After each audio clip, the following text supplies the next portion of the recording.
Good evening, folks. Thanks for tuning in. Today, our special guest, Paulina, a Christ follower of ancient Rome, is going to give us a glimpse into her everyday life. Thanks so much for joining us. Can you start by describing some of your daily duties?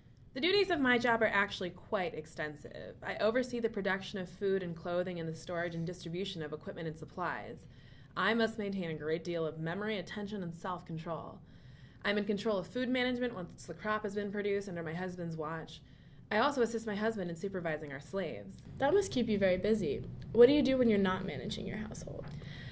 When I'm not managing my household, I help my husband with our religious duties. Which church do you attend? Actually, most of our religious gatherings occur in the household. Interesting. That must mean you have some involvement in the religious practices that occur in your home? I am proud to say that I am very involved.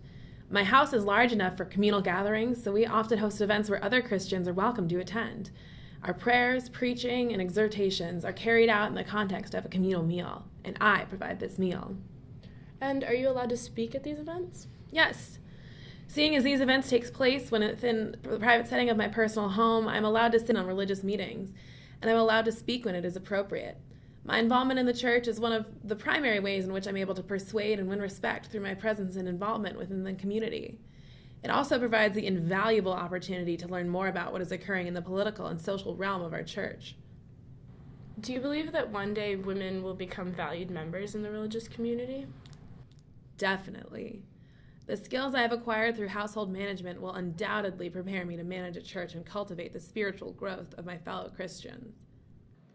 Paulina, our time's up, but thank you so much for your interview. Next, we're going to hear from Arella and Augustus.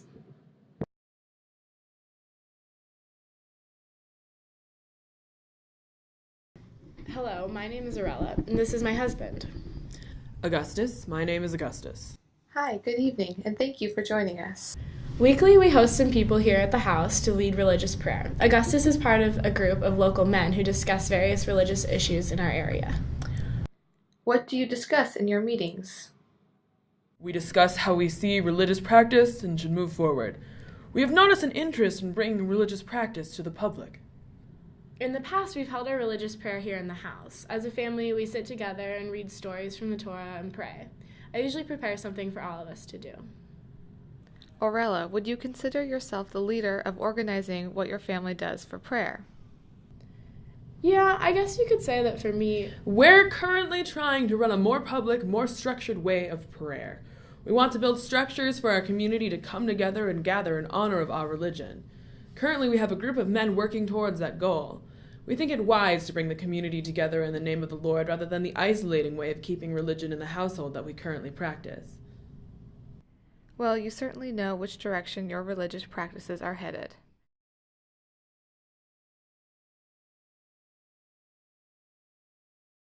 Hi, joining me here is Cato, a member of the Christian church in this town. Cato, can you give us your thoughts on women leading your worship services? I guess I would say that women are meant for the household. The church is more of a public space.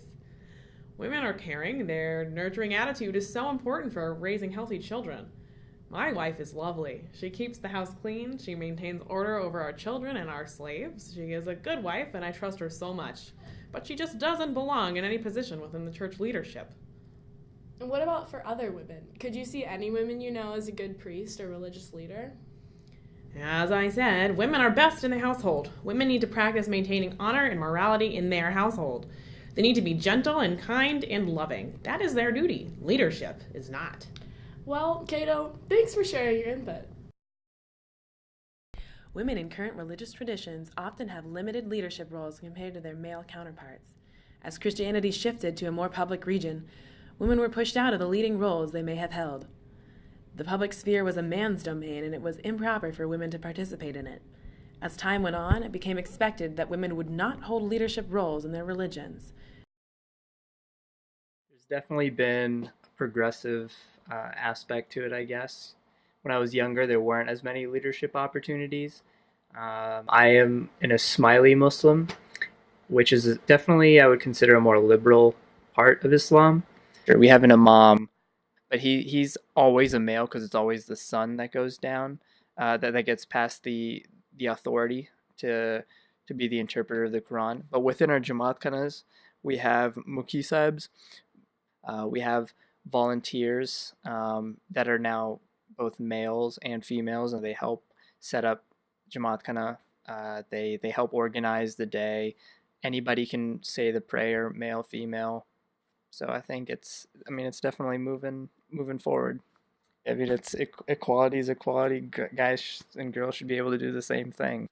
Well, specifically in the Protestant denominations, women can often hold leadership roles within the church. So there aren't as many women pastors or reverends. It very much depends on the denomination.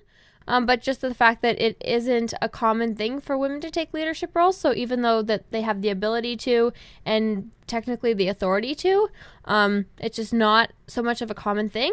But I think especially with the younger generations who are becoming the leadership in churches, I think we'll see a lot more women taking over those leadership roles.